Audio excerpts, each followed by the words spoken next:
All right, this is the Battles of World War II, battles, tensions, and conferences. We're going to fight the war on the Western Front, and then we'll deal with finishing it on the Eastern Front in the next one. Okay, so as a warm-up, set a timer for 5 minutes. I want you to plan an essay to answer the following question. To what extent is the Treaty of Versailles to blame for World War II? What would be your counterpositions? Which historians might you use? Keep in mind that this question is kind of tricky. It's kind of a hidden question. It's not actually asking about a specific country, but you could. So really anything is open game. Once you finish the 5 minutes, can you think of other ways that you might be asked this question?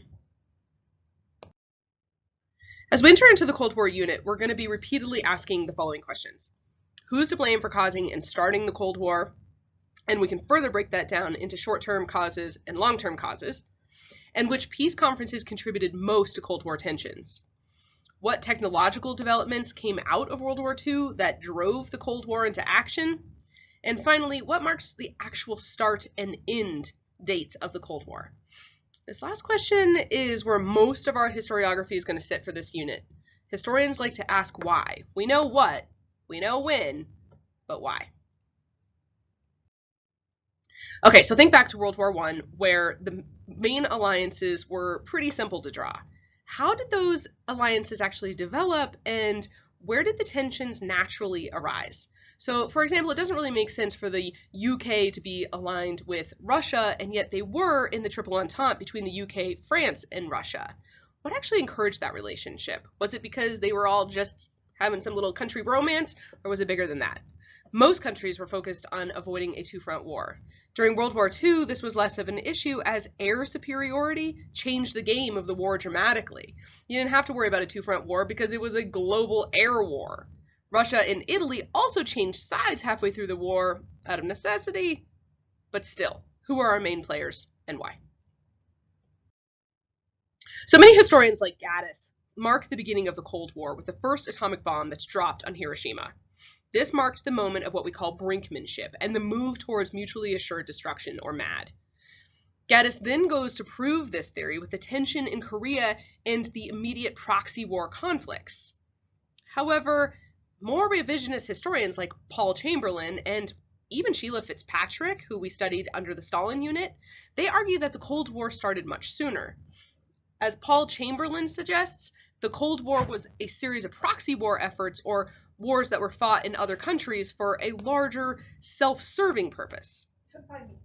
The location of those conflicts were rooted in access to resources and racist ideologies that the populations didn't even know how to rule themselves adequately. Therefore, while John Lewis Gaddis coins the term Cold War because he says that the series of conflicts never actually heated up or amounted into real fighting, John Chamberlain says that that's kind of a racist way of looking at it, and the people who experienced the wars in Korea, Cambodia, Vietnam, India, Cuba, Guatemala, etc., were very heated for the people living in those places, the people who died and suffered under the reigns of a controlling proxy government. So this begins with the Russian Civil War, as the United States, France, and the UK sent troops to fight on behalf of the White Army, and ultimately withdrawing troops only when there was no end in sight to the conflict being clear. While not initially allowed in the League of Nations, Russia was allowed in 1934, which is pretty strategic considering the fact that that's the same time Germany and Japan dropped out.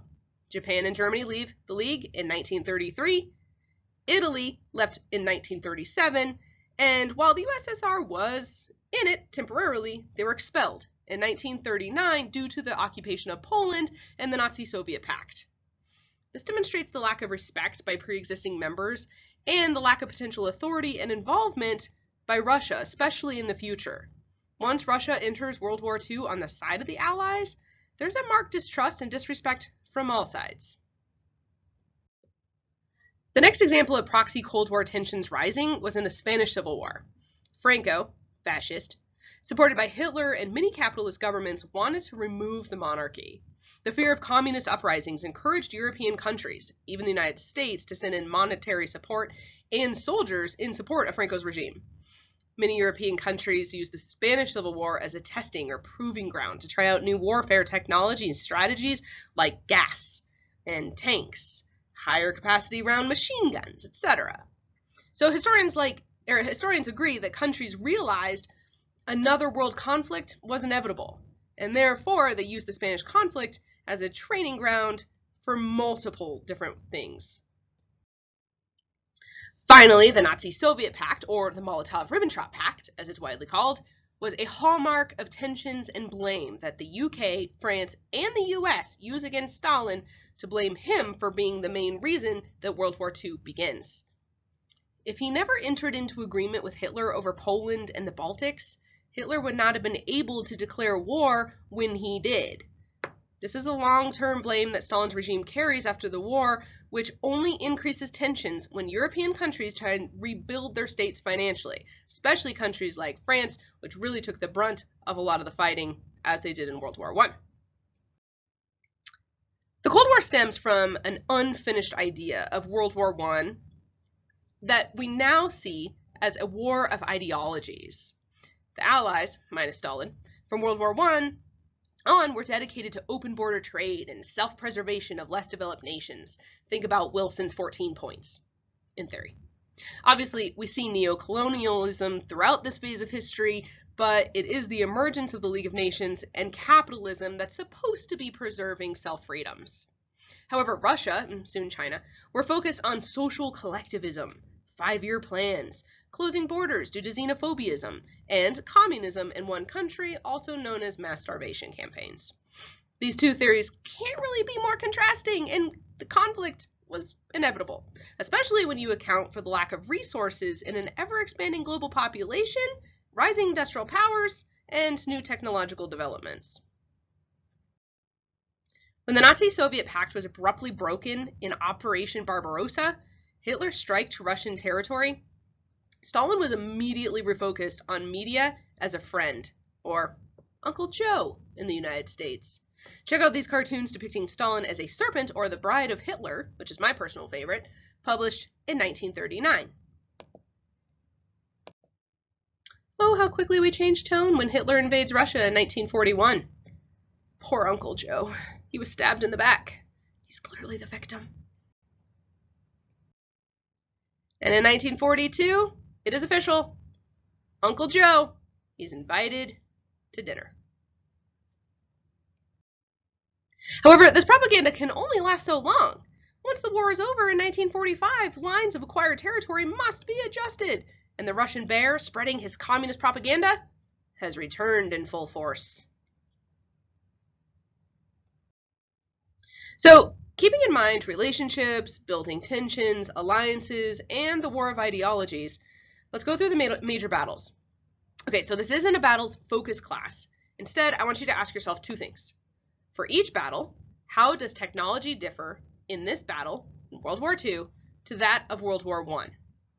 2, how would the battles themselves lead to further global conflict after World War II?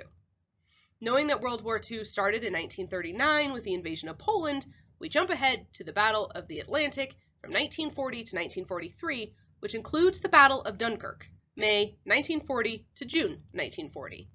The battles over the Atlantic were known as depth charges, submarine warfare, and merchant blockades to avoid enemy achievement of total war. During this time, France also falls to the Nazis in 1940, and Churchill is now the official leader of the United Kingdom.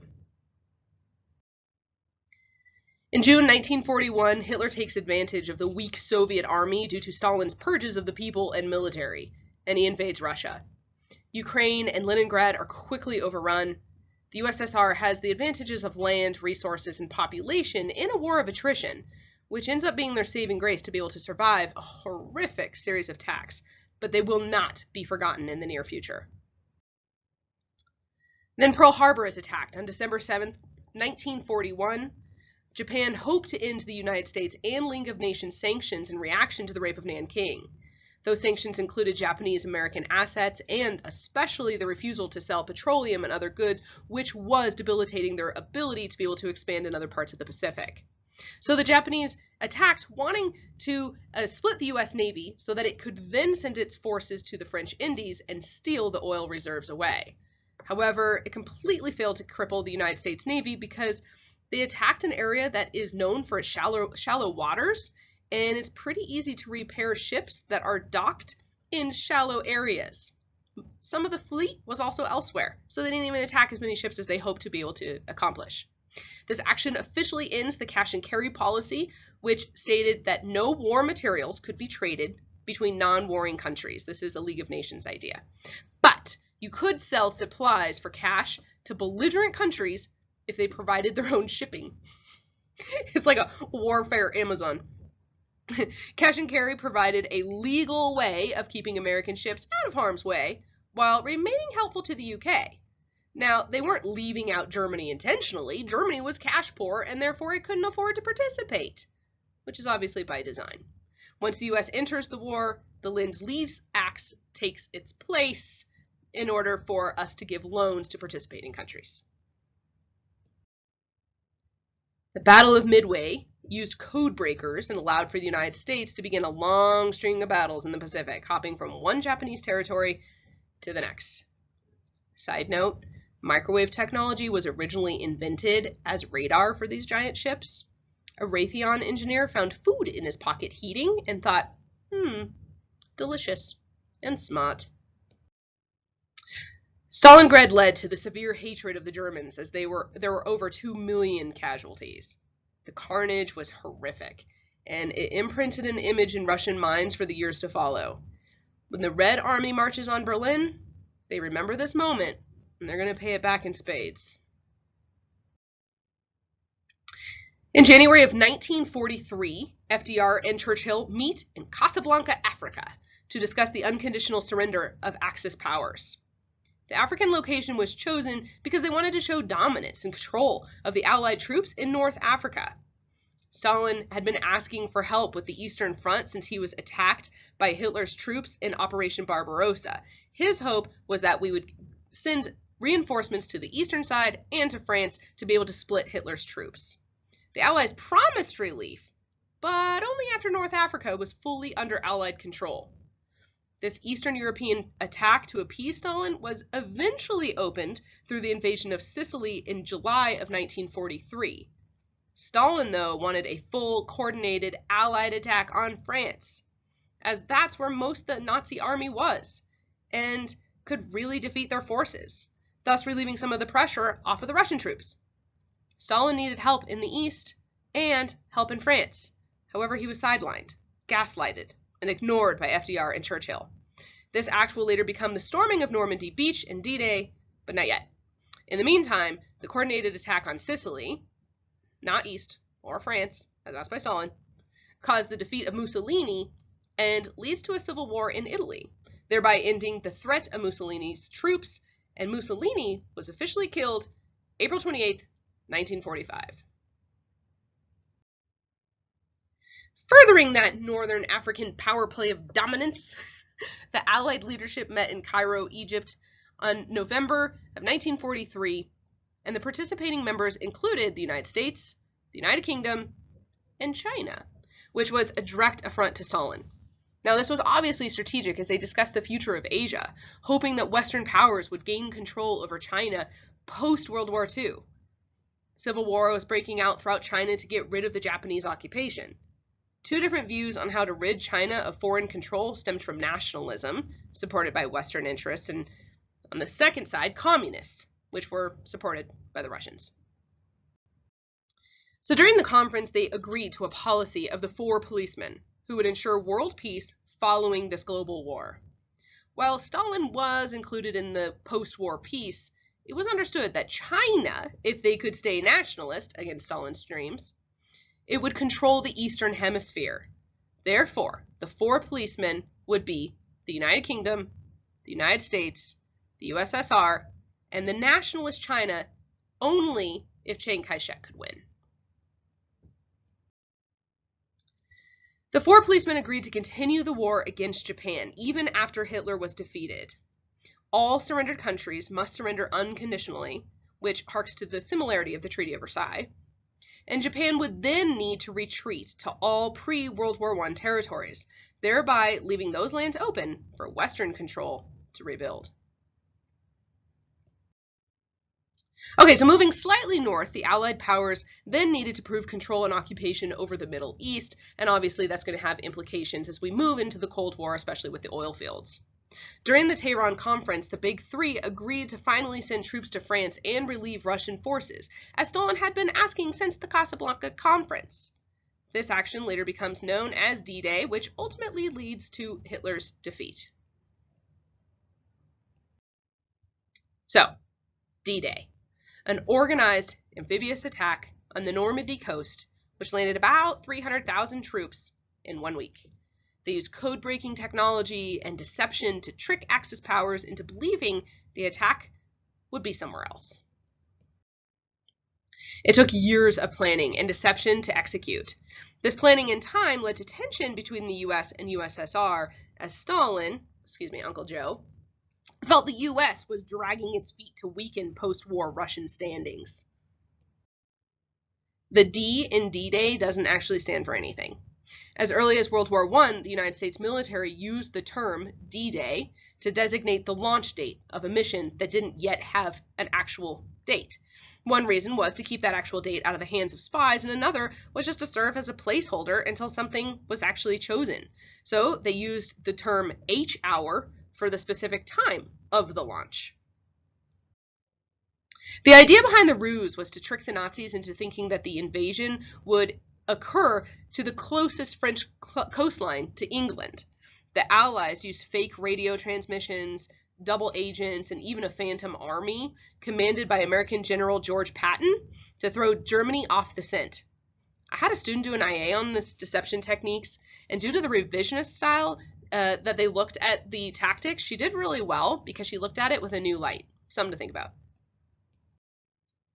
Once D-Day was launched and unbelievably successful, the Allies knew that winning was inevitable, and it was just a matter of time. This led to a secret agreement between Churchill and Stalin, where they agreed after a couple of drinks at a restaurant napkin to the percentage agreement.